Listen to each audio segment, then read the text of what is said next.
Welcome, everybody, to another wonderful episode of your Potluck Podcast. I'm Sean, and this is Anthony. your butthurt disclaimer. Parental and/or sponsor advisory. Our goal is to offer a recovery-based podcast with a twist of humor.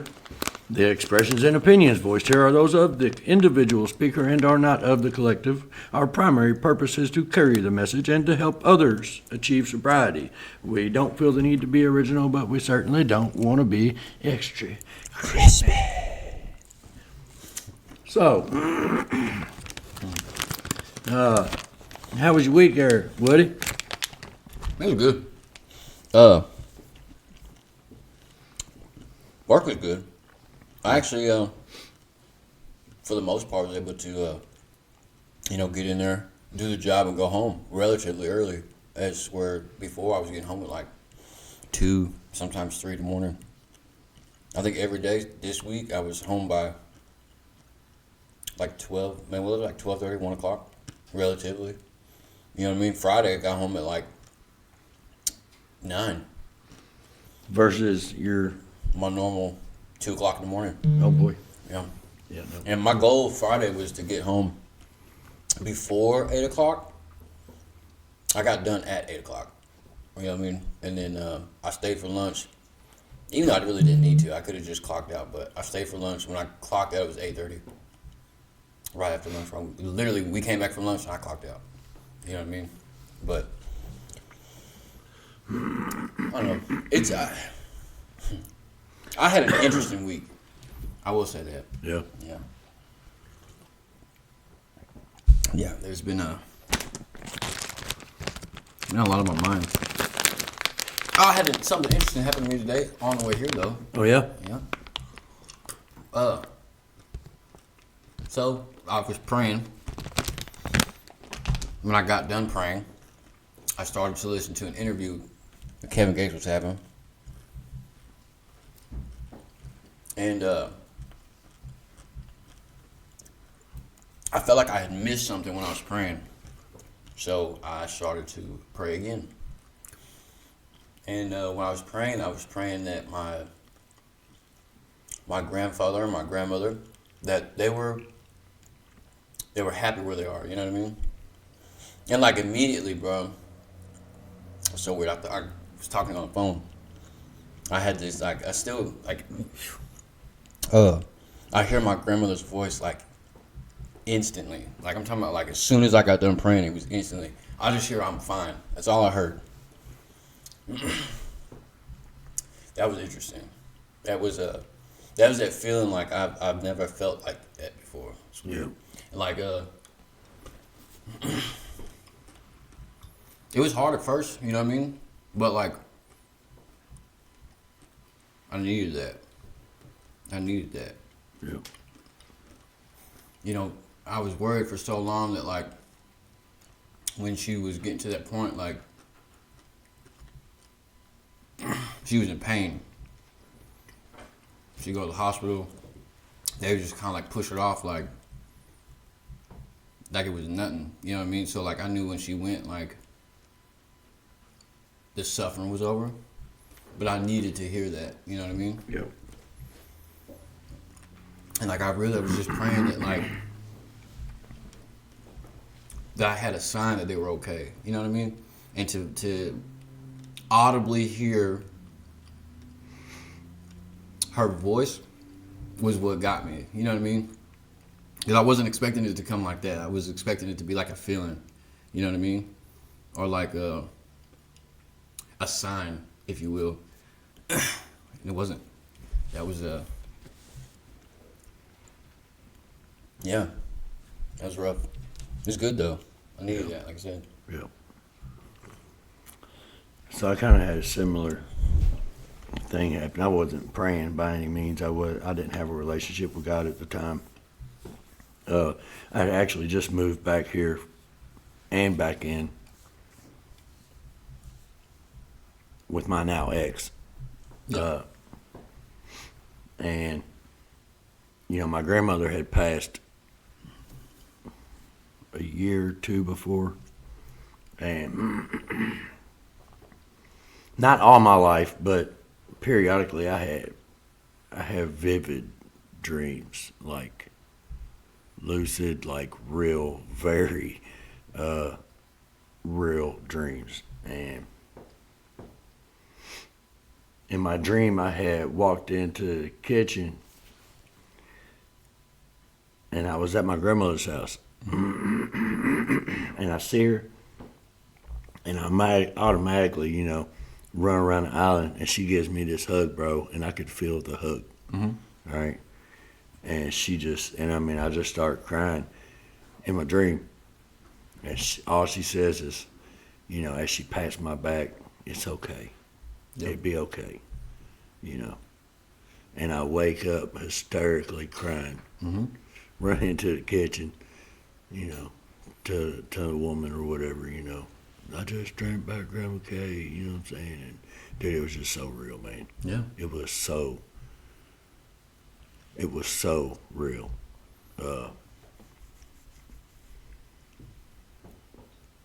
Yeah, it was a very real dream.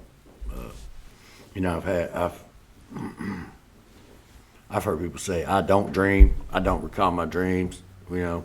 I dream in black and white. No, I dream in full color. Yeah. You know what I mean? Like, yeah. So yeah. Not same, but different. Different. Right. Same. Yeah. Different. Same message. Same yeah. message.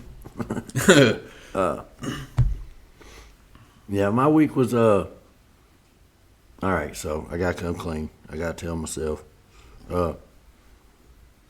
I started smoking again. As the kids say nowadays, life be lifing.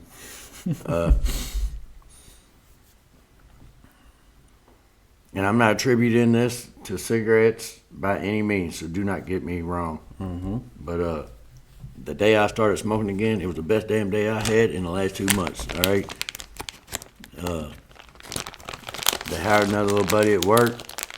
I get to train him on the drill. Not to mention, I got somebody to have some sense of rhetoric with through the day. You know what I mean? The days are going by faster, The day is just a lot lighter. Yeah. Like, it's a lot lighter, bro. It's really busted up the monotony. And turns out, maybe I do like working with people. Who knew? Like, I thought I wanted to work all by myself, and that's not a good deal. That's not a good deal for me at all. Leaves time to be in your head and all that. There ain't no way out. Yeah. When it's just me. Mm-hmm. Like, I'm like looking for a life raft or a preserver or something. But yeah, the first day I started smoking again, I done smoked a half a pack before the end of the work day. And I looked at the pack, I was like, man, I smoked them, like literally smoked them. So I didn't smoke no more the rest of the day. The next day I smoked like 6. I've probably smoked 6 cigarettes a day since, I still aspire to quit, you know what I mean? I haven't picked up where I left. I almost picked up where I left off, but, I do still have a sense of willingness in me, I do still aspire to quit. I'm not using it as a cop-out, but, literally progress over perfection, I have seen that I can do it. Yeah. You know what I mean? It is obtainable, you know. I'm not going to beat myself up over it too bad. So, yeah. That's that. So, next on the agenda.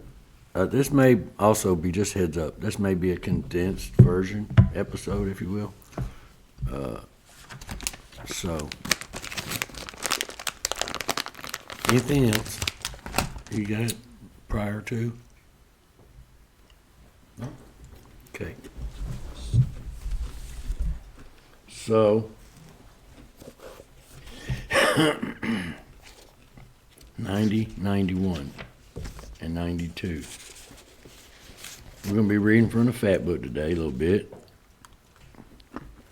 I'm not certain where I will begin. It's in the chapter 7, working with others. I can tell you that. And I wouldn't like to start in the beginning, of course. I like to start in the middle of the road. So before we read this, Go ahead. on page 90, the very last sentence in the first paragraph, they should be patient, realizing that they're dealing with a sick person. I don't know, for some reason that stuck out to me. Because, like, when you're dealing with someone that's probably just as sick, if not, or I'm gonna just stick with it, just as sick as I am. When I'm dealing with someone that's just as sick as I am, I have to realize that. You know what I mean? Like, it's important when working with someone else. We're like, how can I say what I'm trying to say? Well, let me go ahead and add. It's easy for me to forget how sick I was. Yeah, that thing. That. All that. I get a little better, and then when I see that in someone else, it is difficult for me to accept. I want to ask, what's wrong with you, bro? I forget what a hold it had on me. Yeah. You know what I mean? Like, so for a while you're pondering here for a moment. Yeah.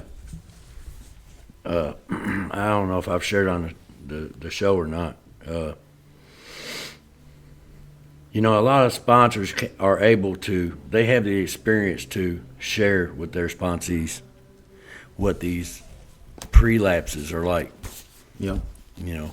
What they were thinking before they relapsed. The things that happened before they relapsed. Mm-hmm. I don't have that experience to share. Yeah. I have not relapsed. Yeah. I never came into the program and worked the program. Right.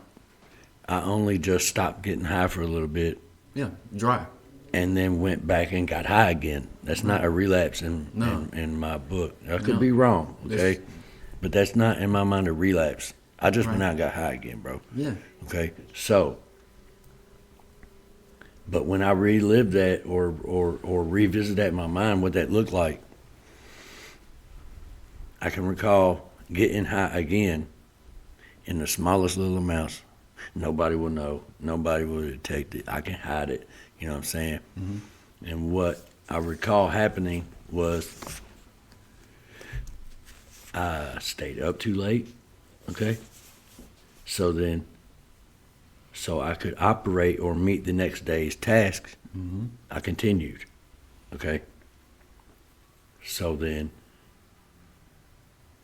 there's the snowball right there. Yeah.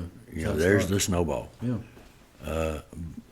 And the dabbling turns into management.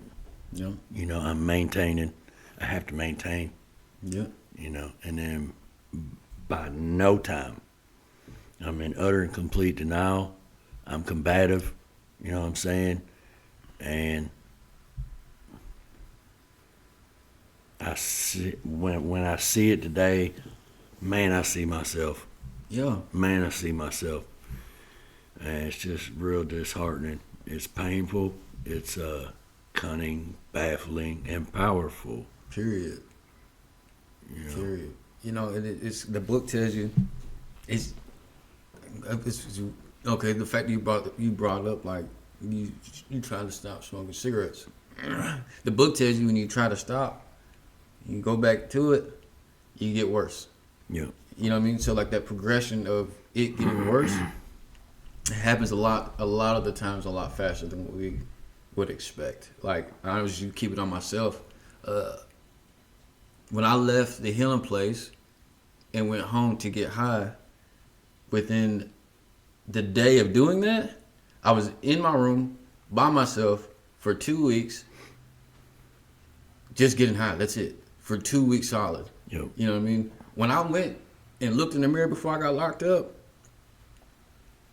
like I had never seen that person before. You know what I mean? It made me sick. Literally, physically, mentally, all that. sick. I was disgusted at myself. You know what I mean? But how quick it got to that. Like I left the rehab because I had this thought like I wanted to get high. You know what I mean? But it was like, no, I'm not gonna do that. I'm just gonna go home and everything's gonna be fine. Within an hour of me going home, I was high. Within 2 weeks, which felt like just 2 days, but 2 weeks, I was by myself, secluded. No one came in there to bother me, nothing like that. Only time I left the house was to use the bathroom. Or not even left the house, but left my room was to use the bathroom. And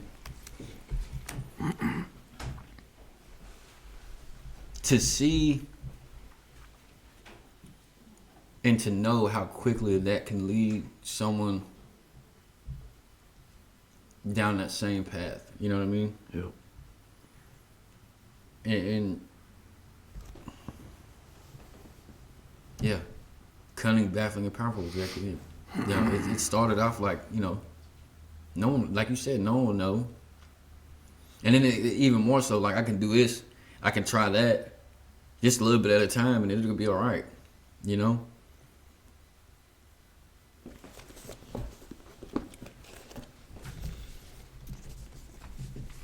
So at the bottom of page 90, I just glanced up and seen this. Let me just back up. 90 verse 3. 90 paragraph 3. I'm sorry. Usually it is wise to wait till he goes on a bench. The family may object to this, but unless he is in a dangerous physical condition, it is better to risk it. Did I read that right? You did. Don't deal with him when he is very drunk unless he is ugly and the family needs your help. Wait for the end of the spree or at least for a lucid interval. Then let his family or a friend ask him if he wants to quit for good and if he would go to any extreme to do so. If he says yes, then his attention should be drawn to you as a person who has recovered. You should be described to him as one of the fellowship who, as part of their own recovery, try to help others and who will be glad to talk to him if he cares to see you. If he does not want to see you, never force yourself upon him. Neither should the family hysterically plead with him to do anything, nor should they tell him much about you. They should wait for the end of his next drinking bout. You might place this book where he can see it in the interval. Here, no specific rule can be given. The family must decide these things. But urge them not to be over anxious, for that might spoil matters. Usually the family should not try to tell your story. What? When possible, avoid meeting a man through his family. Approach through a doctor or an institution is a better bet. If your man needs hospitalization, he should have it, but not forcibly unless he is violent. Let the doctor, if he will, tell him he has something in a way of a solution. When your man is better, the doctor might suggest a visit from you. Though you have talked with the family, leave them out of the first discussion. Under these conditions, your prospect will see he is under no pressure. He will feel he can deal with you without being nagged by his family. Call on him while he is still jittery. He may be more receptive when depressed. See your man alone if possible. At first, engage in general conversation. After a while, turn the talk to some phase of drinking. Tell him enough about yourself, your drinking habits, symptoms, and experiences to encourage him to speak of himself. If he wishes to talk, let him do so. You will thus get a better idea of how you ought to proceed. If he is not communicative, give him a sketch of your drinking career up to the time you quit, but say nothing for the moment of how that was accomplished. If he is in serious mood, dwell on the troubles liquor has caused you, being careful not to moralize or lecture. If his mood is light, tell him humorous stories of your escapades. Get him to tell of his.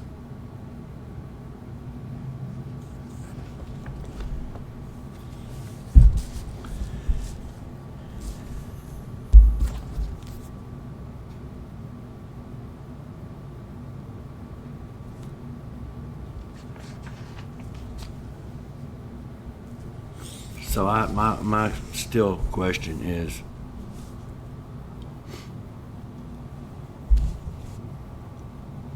does this apply to a relapse? How does this apply to a relapse? Because a relapse, like I said before, suggests you've had work in the program. And if you've got work in the program, then you know this. Yeah. See, So then how?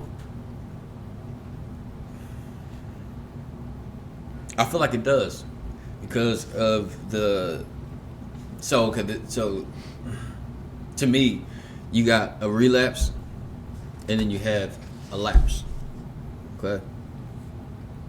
The difference between the two to me is I made a mistake one time, right?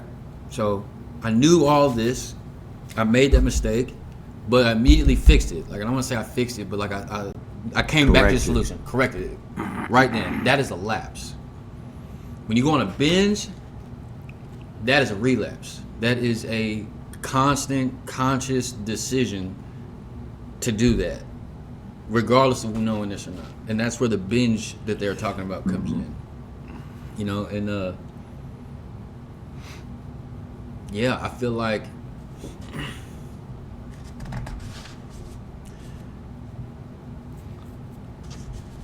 So there is no reaching the relapse, basically. Like it just kind of stated. yeah, Like God has been echoing yeah. to me. I must let it be, let it be. Give it up. Surrender. Because the more I try to seek it out in my way, right? The self-will part of it. Like, I want to help you. So the more I try to press that, the further they're going to come to the solution, right? So it's like, that's why they say, like, let them be. Let them be. It hurts. It is going to hurt to watch them do that. But the more you press the issue, just off the back of that right there, the worse it's gonna get. You know what I mean? And so, like, you know, you had said, like, I never worked the program to the best of my ability, and then went back out. I just haven't done that. I was dry for a little bit of time, acted like I was working the program and got high, but like I've never. Since I've been in recovery this time, since I've been working the program to 100% of my ability, I haven't had that. I haven't relapsed. I haven't lapsed. I haven't relapsed. And honestly, there's a couple times where I wanted to, you know what I mean? But I play the tape through, you know what I mean? And I have to with everything I do, because if I don't, I know where to lead me to, you know what I mean? Yeah, just the reaching someone who is in a relapse, or just someone that's just not knowing where to go for help. You know what I mean? That is the hard part, because like I said, if you don't want it, it's not going to do them any good. Yeah. And if you force it on them, that's not going to do any good either. I feel like that's a lot like mandated therapy. You know what I mean? Like, if you're forcing me to go do this therapy, but I really don't want it, what help is it going to do? Because I'm really not going to open up to you. Right. You know what I mean? I have to want that. You know, and that definitely rings true with recovery too. You know, you got to want it. You know, you got to be willing and you know, all the things, the willing, the honest, the open-minded, all that. You have to be every bit of all of that. So it says what it just said.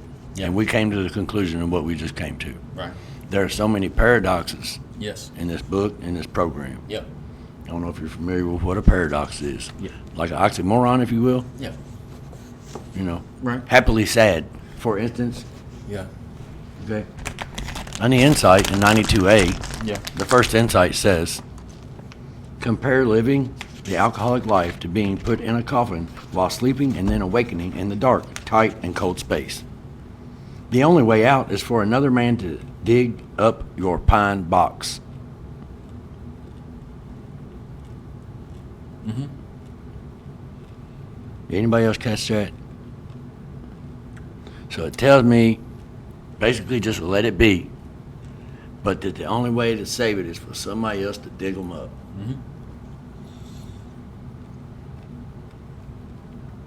So is digging him up me just working on my recovery, attraction rather than promotion? Or is it me going out of my way? I feel like the digging up part is when they're reaching out for help. What I mean by that is like, you know the story of the hole, the man in the hole. Yeah. Right? But for the people that don't know. Yeah, so for the people that don't know, word for word, I'm going to give you a gist of the story. I got you. Okay, go I ahead. got you. Okay. There's a man in the hole, Yeah. right? And the guy walks by, he looks down at him, and he's like, he throws him $20 in the hole, keeps walking. He's like, the guy in the hole looks up like, what I'm going to do with $20? I'm in the hole. Yeah. And then the police walk by, and there's like, you know, looking out of that hole and walk on by. And then the priest walked by, looked down at the man, and he's like, you know, keeps walking. He's like, Yeah. what the, you know? And then another guy walks up to the hole, and he's like, well, he jumps in the hole with him. He's like, dude, what'd you do? Now we both stuck in the hole. He's like, yeah, but I've been here before. I know how to get out. That. Yeah. All that. So Is that about it? that's Exactly what that means. I feel like what I gather from that is what you just said, because that part of helping someone else, by helping that person, I'm helping myself, right? Yeah. But I can't help that person until that person asks for help, right? That's where the digging up comes up. You know what I mean? I'm gonna help dig you out of this hole. Now,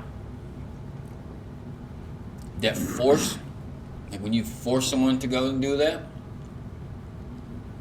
instead of, from what I've witnessed, the other people, you know, and even with myself a couple times, I tend to dig my hole deeper instead of helping him get out of the hole, you know.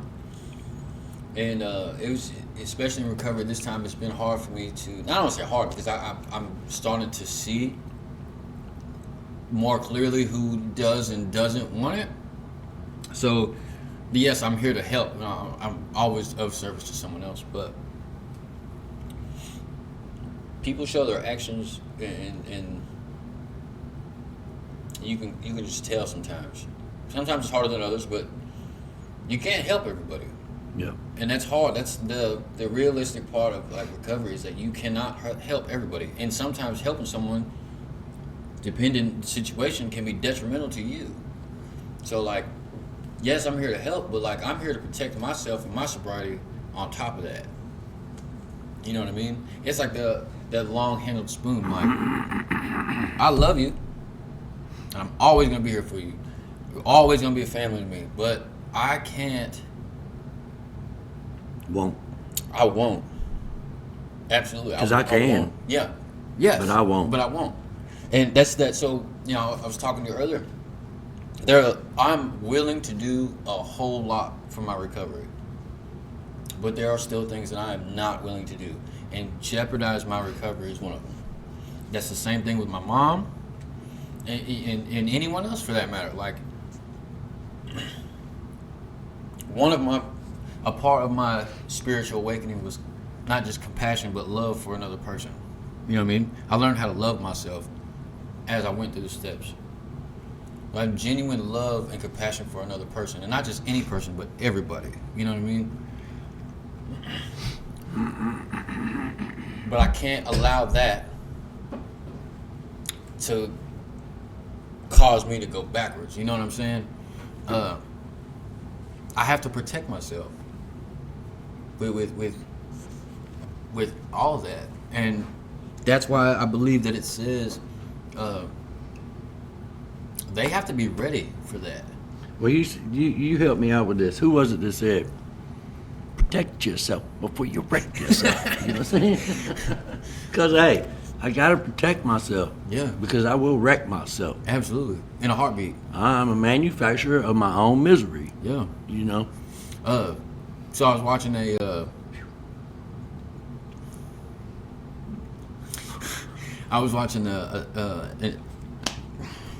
interview with Kevin Gates when I was on my way here, and before the interview started, he was reading. The guy was reading like his, a little bit about Kevin Gates, and afterwards he was like, "Did I do you right there? Like, did everything?" He was like, "Yeah, but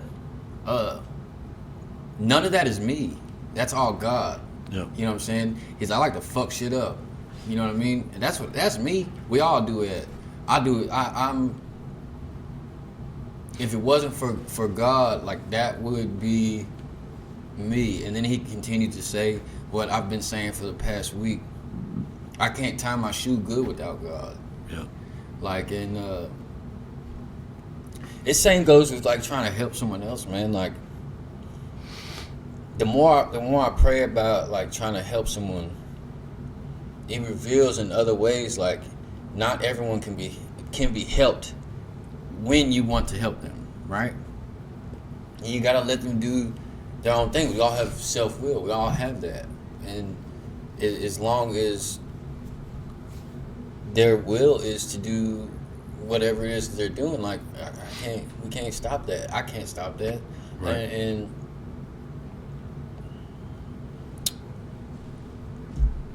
yeah.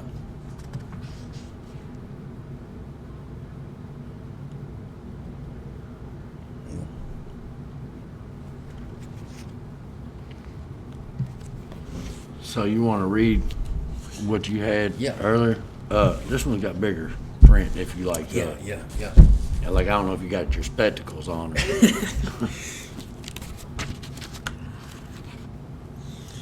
Yeah, it's bigger than that.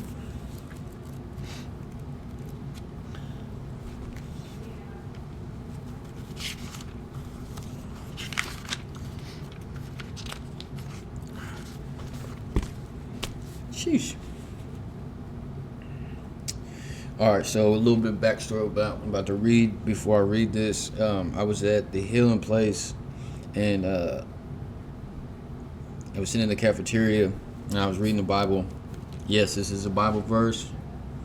Not to offend anyone. If you don't like it, talk with your sponsor. I hope it reaches someone the way it reached me, because this is what described me leading up to me being in rehab, and even furthermore after I left rehab too. This is Proverbs 23:29 through 35. It says, "Who has woe? Who has sorrow? Who has strife? Who has complaining? Who has wounds without cause? Who has redness of eyes? Those who tarry long over wine, those who go to try mixed wine. Do not look at wine when it is red, when it sparkles in the cup and goes down smoothly. At the last it bites like a serpent and stings like an adder. Your eyes will see strange things, in your mind utter perverse things. You will be like one who lies down in the midst of the sea, like one who lies on the top of the mast. They struck me, you will say, but I was not hurt. They beat me, but I did not feel it. When will I awake? I will seek another drink. But be not envious of evil men, nor desire to be with them."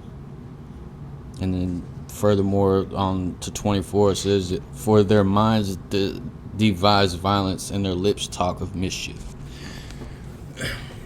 So these are things that tend to take place when we consume the spirits Yeah. and not the spirit. Yeah. Yeah. For the longest time, I was trying to fill a God-sized hole with other things. Yeah. You know what I mean? And then like I would use the fuel for me. Like, my mom didn't raise me, so that resentment built. I used to get picked on and teased in school. I used that. I wanted to fit in. I used that.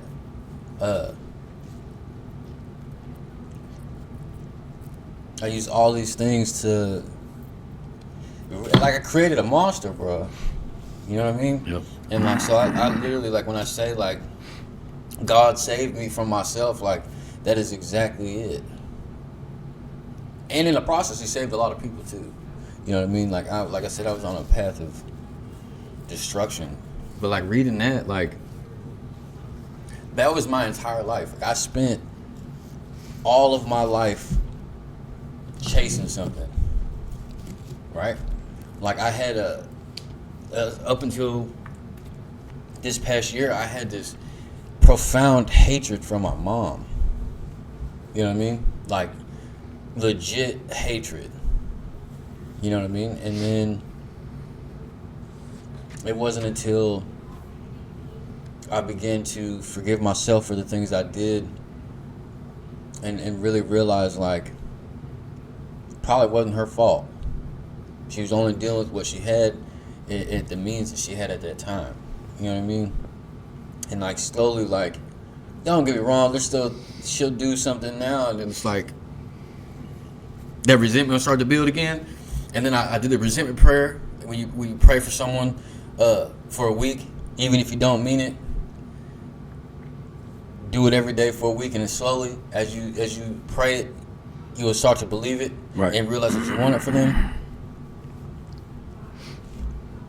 I want nothing but the best for my mom. I love her. She's my mom. And it took a lot for me to get to that point, because, like I said, there's a lot of hatred there. I used, like I said, that to fuel all the shit that I did, you know what I mean, my entire life. and reading that, like I said, That was me, man.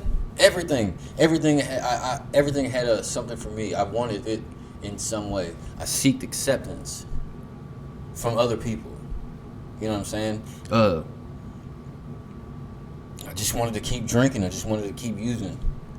I didn't want to be myself. I really didn't even want to know who I was. You know what I mean? and like,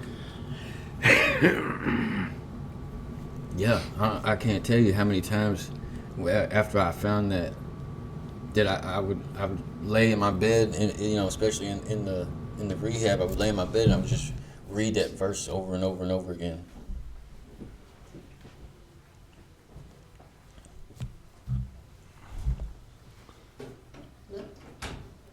You know, and it was.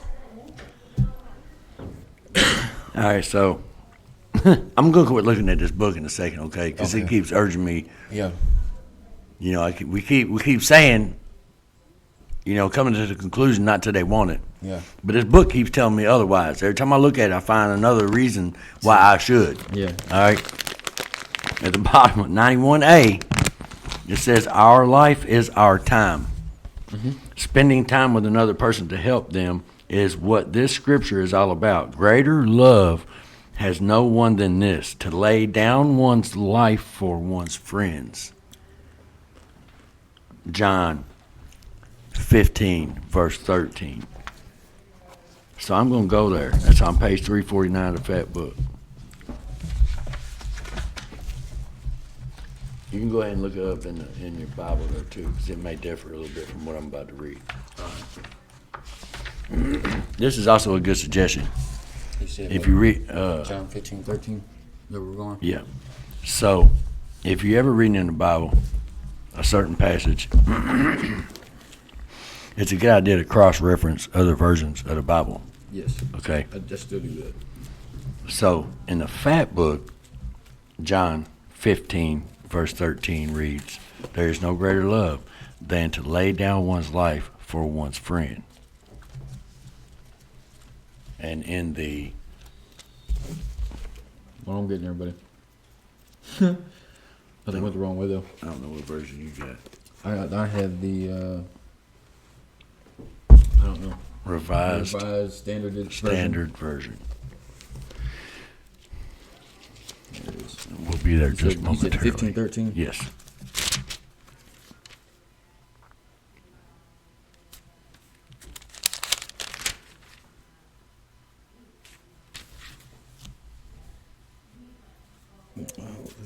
What? Oh, it's just John. You're in First John. There's 3. Yeah. Sheesh. Yep. Just a moment there, fellas. Hold your horses. Huh. Yeah. I think he's got it now. Yeah. Sorry. Sheesh. All right. So, 15:13 says 12:13. Greater love has no man than this, that a man lay down his life for his friends. And then on 14 it says, "You are my friends if you do what I command. No longer do I call you servants." So then there again, the dilemma. Yeah. Shall I or shan't I?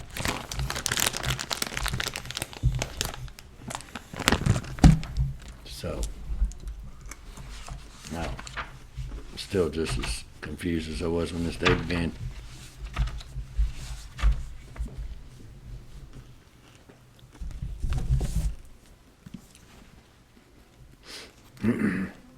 I think I'll continue reading on 91. We stopped at 91, paragraph 4 at the very bottom of 91. It says, when he sees you, know all about the drinking game. Commence to describe yourself as an alcoholic. Tell him how baffled you were, how you finally learned that you were sick. Give him an account of the struggles you made to stop. Show him the mental twist which leads to the first drink of a spree. We suggest you do this as we have done it in the chapter on alcoholism. If he is alcoholic, he will understand you at once. He will match your mental inconsistencies with some of his own. Let me pause right there because... So I went and read Proverbs 18:13. And it says, if one gives answer before he hears, it is his folly and shame. Can you expound on that? What I get out of it is a lot of the times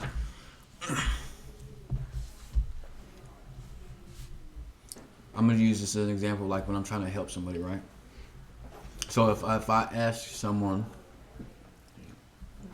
a question, okay, and they immediately just answer that question, right? Whether it's a truth or whether it's the lie, doesn't matter.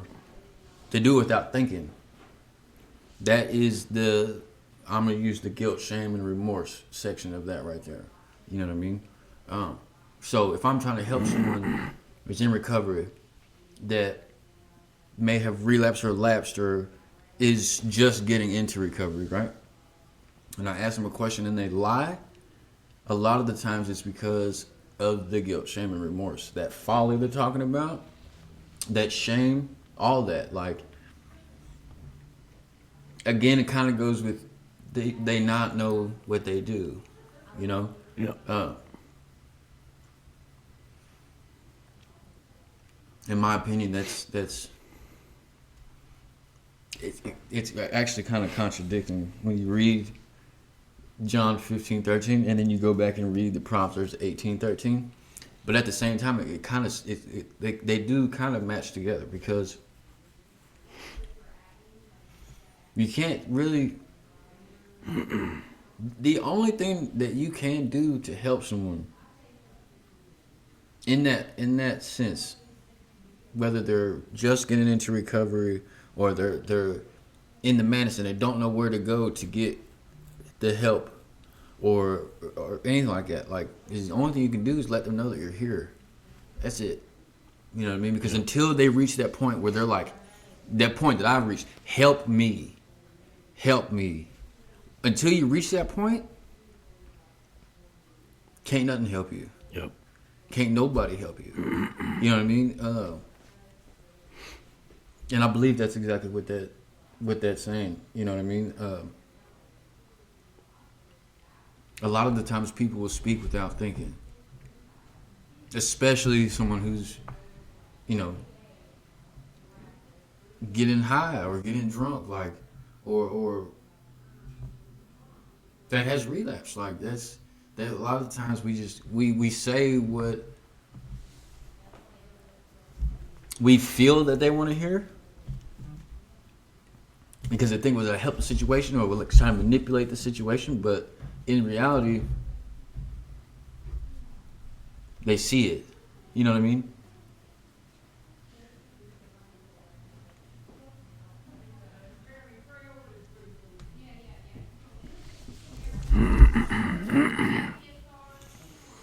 So I'm gonna bring up the service today.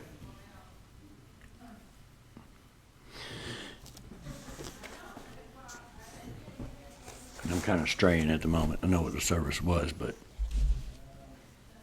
you know, it was basically on while Christ was being crucified, and you know.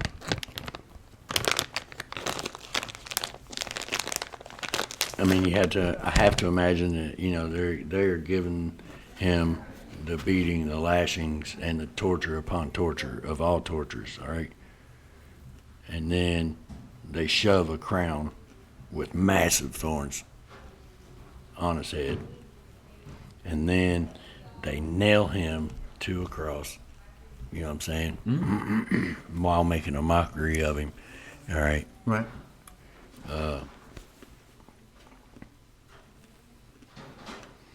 And what does he do but ask God to forgive them for they know not what they do. And the question was asked, who is he asking God to forgive?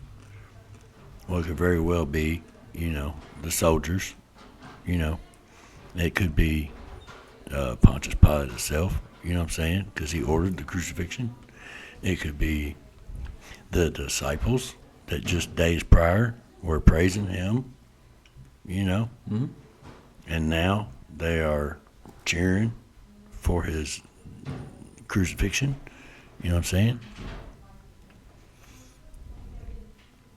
I feel like it was all the above. Because, Let me present this. okay. Was it for all those who are not perfect, who have been born in sin and have been given self-will Yeah. from previous, To pray. present, or future, now, and as time goes? Yeah. I believe that it was literally all the above, because just off the back of they not know what they do, right? So if you think of like the military, right? A man gives an order. They're not to question that order, they just do it. You know what I mean? It doesn't matter what the order is. If they say jump, you jump. You know? Yep. That didn't change from back then to now. Right. You know what I mean? So irregardless of whether these people believe this or didn't believe this or any of that, they were told to do that. Because if they did not do that, they would die. You know what I mean? So just off of that right there, just that they not know what they do. Like that is, I believe that it was literally, like you said, for at that time till now, and even furthermore later on in the future. You know what I mean? But my thing is like he asked for forgiveness. You know what I'm saying? And all through that, the pain, the torment, the torture, all of this, you know what I mean? And he's able to ask for forgiveness. And by doing so, I believe that he himself forgave them in that same moment. Right. You know what I mean? Which, you had to forgive me, I got a lot on my mind. I don't know if we've already breached this. Yep, yeah. I got a lot on my mind. We had some discussions before the podcast. And Yeah. and I don't know if we breached this during the podcast. You may have already touched on it. It also tells me to be forgiven, that I must forgive, and that I will not be forgiven unless I forgive. And you also touched something earlier, for any of that to happen, I had to forgive myself for All of it. all of it first. Everything I did. Then I can forgive others. Yep. And then God will Yeah. forgive me. The way, for me, this is just, it's how it works for me. It might not work like that for other people, but this is how I was able to move forward. When I first got in recovery, I was at a point where I kept bringing up, like, not just all the shit that I did, but, like, I couldn't get past it. You know what I mean? I couldn't get past the fact that I hurt this person. I couldn't get past the fact that person hurt me. I just couldn't do it. Yep. So when I worked step 4, and you have to put self in step 4. You have to put yourself in step 4. Step 4 for me was the first step in forgiving. Not you, but for me, forgiving me. Yep. Once I was able to really truly forgive myself, because when you forgive someone, or when you forgive yourself for something, you don't keep bringing it up. You know what I mean? Like, I'm gonna just give you an example. Me and my ex-wife, she would do something, or I would do something. I would forgive her, she would forgive me, and then a week later we're arguing about it and we'd bring it back up. You know what I mean? It's not forgiveness. You know what I mean? You didn't forgive yourself, you didn't forgive them for that. In order for me to move further past step 4, I had to forgive myself for all the shit that I did. That was the purpose of me making that list of all the things that I did, to whether to be to harm someone else or to harm myself. I had to surrender that. I had to give that up. I had to forgive myself. Once I did that, I was able to forgive someone else. You know what I mean? Like, and in doing so, I was able to ask God for forgiveness. You know what I mean? It's exactly like you just said. You have to be able to forgive someone else before you can be forgiven. Otherwise, you have no idea what forgiveness is. Right. You know what I mean? So, for me, I had to forgive myself before I can move on to forgive you. And then after I forgave you, I was able to ask for forgiveness. That's just how it works for me.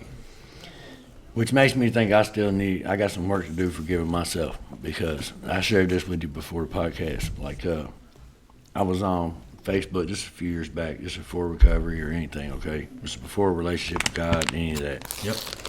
And I see a dude on Facebook, and that was my last fight I got into. That was the fight that got me kicked out of high school. Mm-hmm. And I see on Facebook, and I'm like, it's been a long time ago. I'm like, so I send him a friend request. Like, so at that point, I done forgot about that. Mm-hmm. I mean, I don't know. Is that forgiveness? Like, I let all that shit go, right? No. I mean, I sent him a friend request and squashed it, I'll say. Mm-hmm. All right? Maybe it wasn't forgiveness, but I squashed it. Mm-hmm. So fast forward. I go in a meeting place up in Louisville where I first started coming to the meetings this time. And lo and behold, said individual walks in. I see him, and I'm like, I'm ready to squash him. I'm like, I'm going to get up and smash him. Like, dude, I forgot all about letting that shit go. Mm-hmm. You know what I mean? Like, I was already mad all over again about it. Yeah.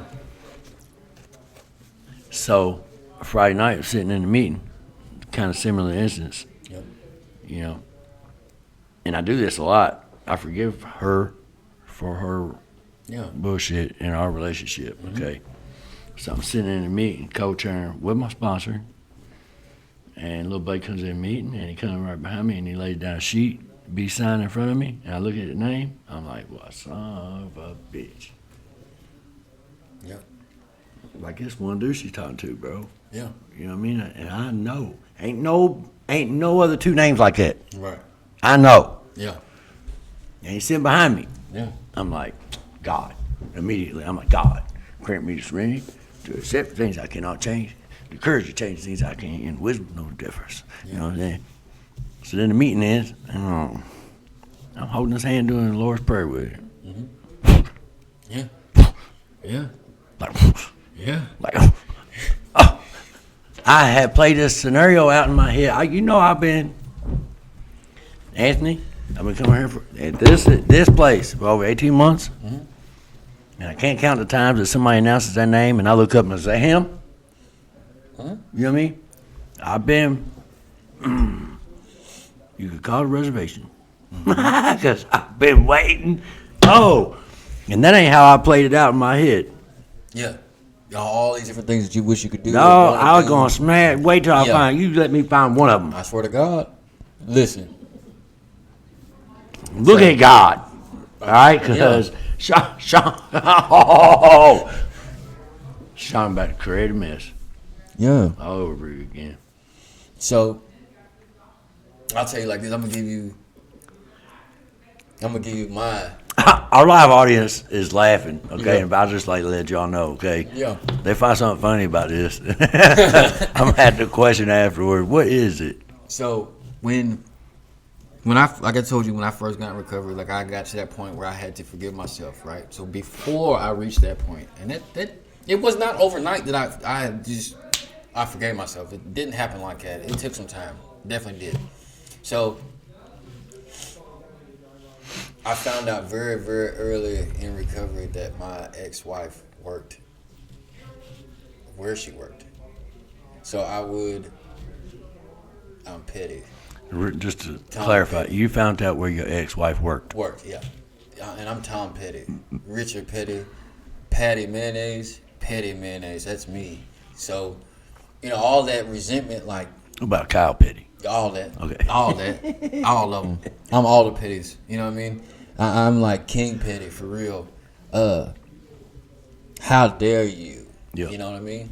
So, How dare you make a good life for yourself, For- or even or- try to? or even try Do to. you not know? yeah. Let me remind you. Plus, like you said, I'll smash everyone that you with. You know what I'm saying? Yep. So I made it a point as often as I could to go to this establishment to either eat or just to be seen. Yep. And it wasn't until I really forgave myself and like really when I say like I forgave her, like it wasn't necessarily me forgiving her. It was just me forgiving myself for the shit that I put her through from my side of our relationship. When I was able to really understand like a lot of the things that she did was just off the back of what I did. Not saying that that's right, but that's what happened. Yep. You know what I mean? When I was able to forgive myself for that right there, and really like, I'm happy for you. Yep. I'm glad that you know what I'm saying, are No. doing better. I I'm can't. glad I'm still not there, bro.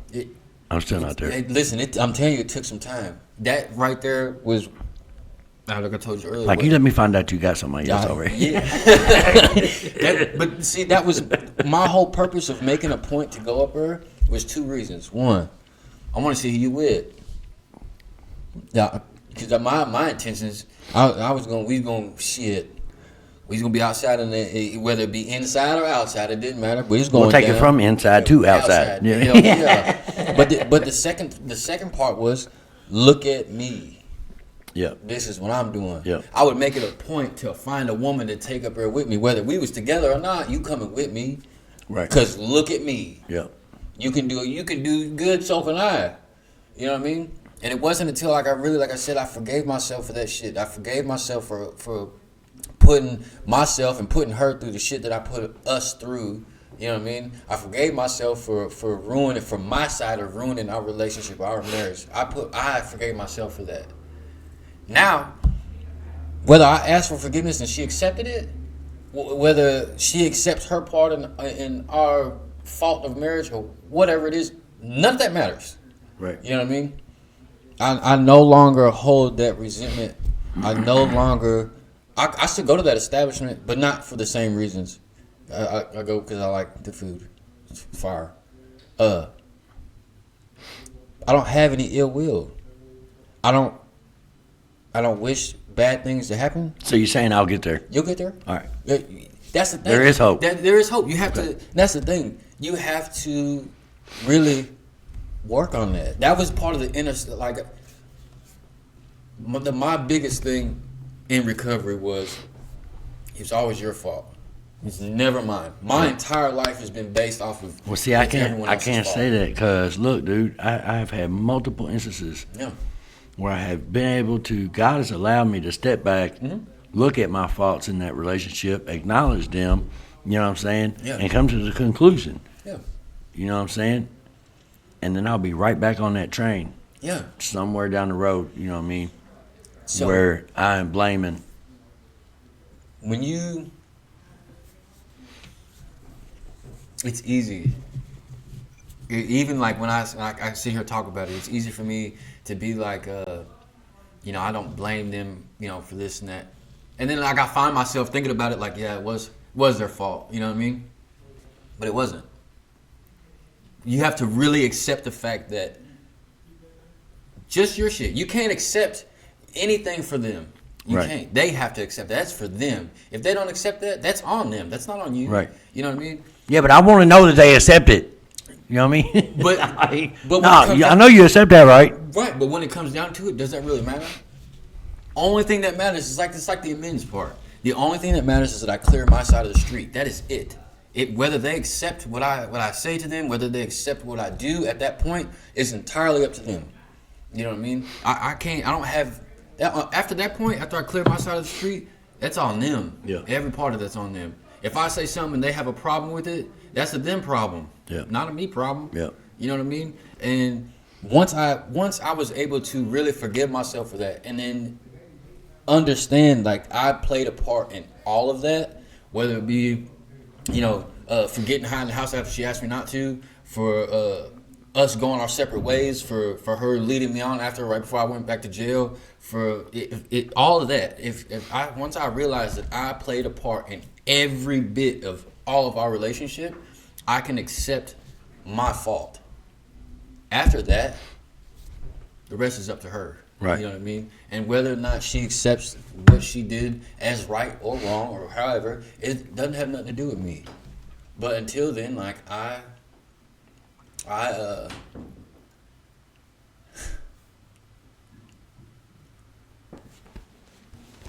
if you know, until then, So you mentioned petty. yeah, Well, let me share my petty. yeah, it's Okay. hell. And I shared this with you a minute ago. So our exes both have the same birthday. I just found out earlier, pre-podcast. So the 18th was mine. Yeah.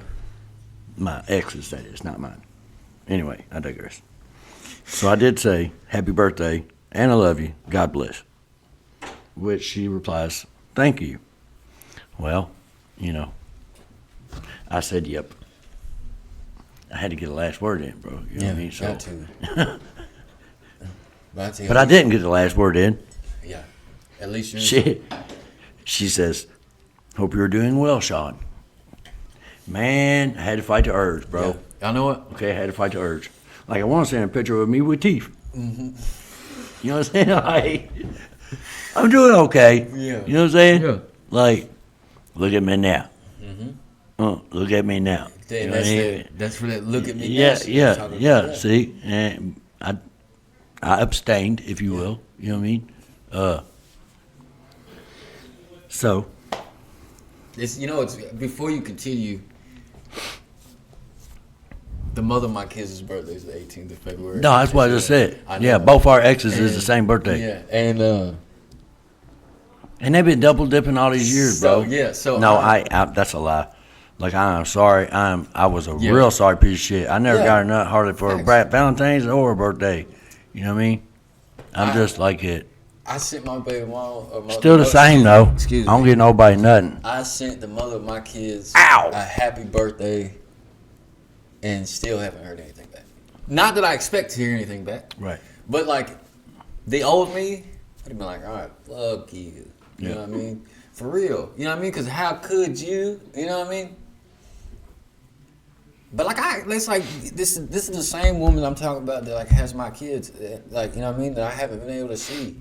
You know what I mean? At one point in time, I hated her. Absolutely hated her. Doc, can I be for real? Yeah. I'm gonna be for real Yeah. quick. You know, I searched the jail logs almost on a daily basis? Yeah. Know why? I'm waiting to see their faces. Oh yeah. Yeah. I stay. I don't want to say I stay on the logs, but I stay on the. Something the tells musket. me it's a matter of time. That's it. That's exactly it. I mean, in a way, you know what I mean?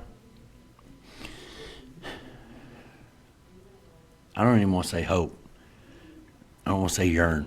Yeah. I anticipate Yeah. seeing their faces on there. Yeah. I hope that I don't, Yeah. you know, but I know that if I do, man, there's the possibility of change. Yeah. You know what I'm saying? Yep.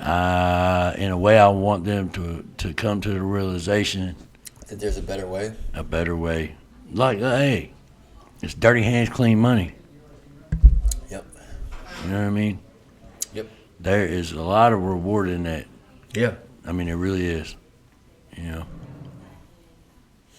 It's.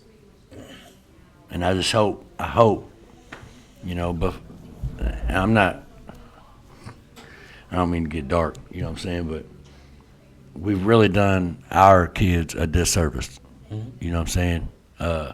Now the daughter has had a job for almost all her life. Right. She has worked. You know what I'm saying?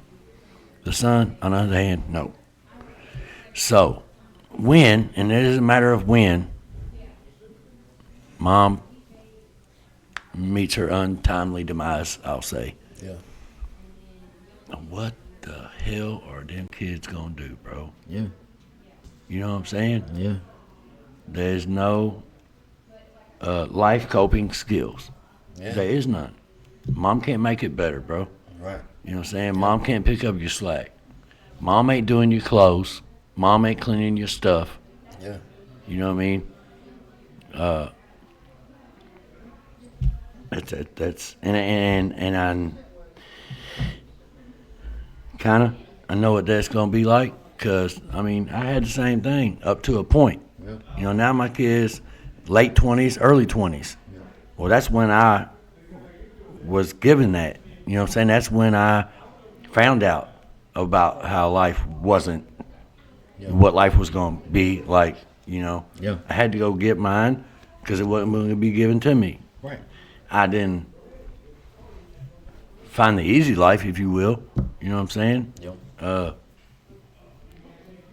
I went about it the hard way, I'll tell you. Yeah. You know what I mean? Sometimes I do it. Like I said, I'll complicate everything. Yep. You know what I mean? I had to find everything out. You know how you get someone to tell you, like, oh, you probably shouldn't do this because this will happen? I'm going to test it to see if that really does happen. Yeah. Every single time. Yeah. You know, they can tell you. Well, like, you know. Yeah, hell yeah. I knew before I did it. Look And how you still do live. it. Yeah. Look how you live. Look how you struggling. Yeah. Don't put your hand on the stove, it's going to get burnt. Right. I'll put my hand on the stove. I just got to figure it out. I still got a scar from when I was 3 or 4, bro. Yeah. Hell yeah. You know, and I've always been like that. I've always had to find shit out the hard way. And it's not just the hard way, but like the hardest way possible. You know what I mean? You ever heard of the 1890 plan? Yes. Yes. You turn 18, you got 90 days to get out. Yep. Yep. Regardless if I left when I was 15 or not, you know what I'm saying? Like, for real. Yeah. I mean, I was framing houses at 16. Mm-hmm. Uncle moved back into town. He's a carpenter. I mean, I'm grateful for it, you know what I'm saying? Yeah. My neighbors to the south kind of took over the industry, so I lost that anyway. But, you know, I was working at McDonald's making $4.25 maybe an hour. And he's like, you want to make some real money? You make some real money? You come frame houses with me? I'll pay you $6 an hour cash. Yeah. Had no idea what I was getting into, bro.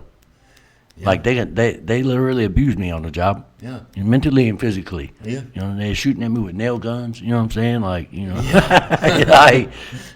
like and verbally abusing me, but you know, emotionally, yeah. All that. Yeah. But I learned to trade. That's what I was about to say. You know what I'm saying? Trade, I learned to trade. Yeah. Now, did anybody else appreciate my antics on the job? That you talk about hell no. You talk about roughneck. But yeah. So Yeah, if you ain't got nothing else, I think we're gonna come to a close. Yeah. I mean, yeah. Martin, you got anything else? You said that, Will. Absolutely.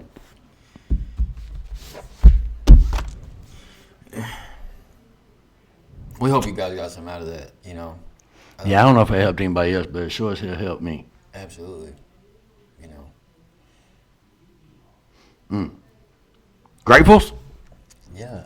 So, today I'm grateful I get to attend another AA meeting. I'm grateful for this podcast. Grateful for you, for Martin, the live audience, you know. I'm grateful that I woke up sober today and with the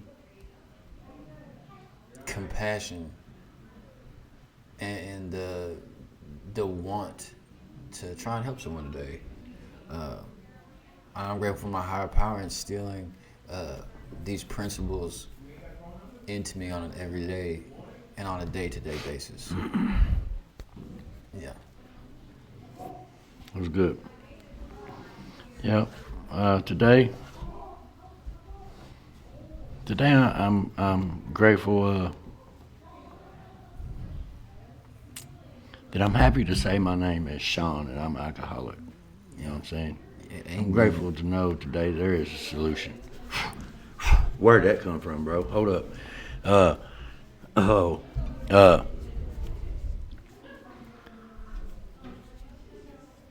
Today I'm grateful for the programs of recovery. I'm grateful for the ones that was in the rooms when I showed up.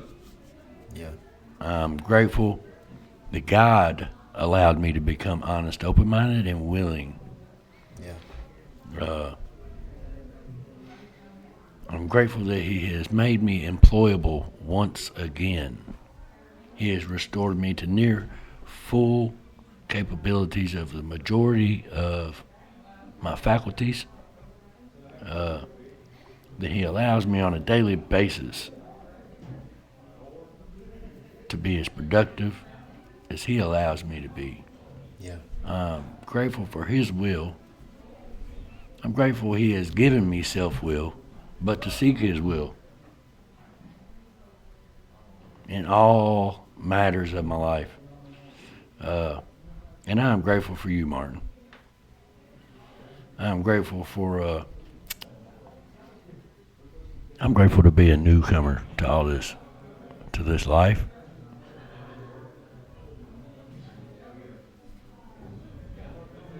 I'm grateful for new coworkers too.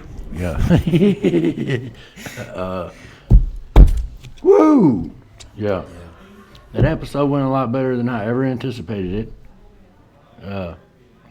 Like I said, I hope y'all got something out of it. There is hope. There is a solution. And there are directions to a better way of life. Yeah, don't be afraid to reach out for help, man. Like it's the whole purpose of you know, this is there is a better way. You know, I prayed for the longest time, just help me. I didn't know what else to say. Help me, please. And it you know, He made a way for me. And sometimes praying a prayer like that is what we need to get the courage to ask someone for guidance, for that help. You know what I mean? And just know, like, we love you. We're here for you. All you gotta do is say something. Yep. For anybody that doesn't know, I am willing to help anyone that wants to help. You can find me every day of the week, somewhere around 5 to 9 at 200 South Joe Prather Highway. I'll be here at some point in time between them hours, almost all the way between them hours, except for Thursday nights, but I'll show up late. But I will be here. Man, I love y'all, and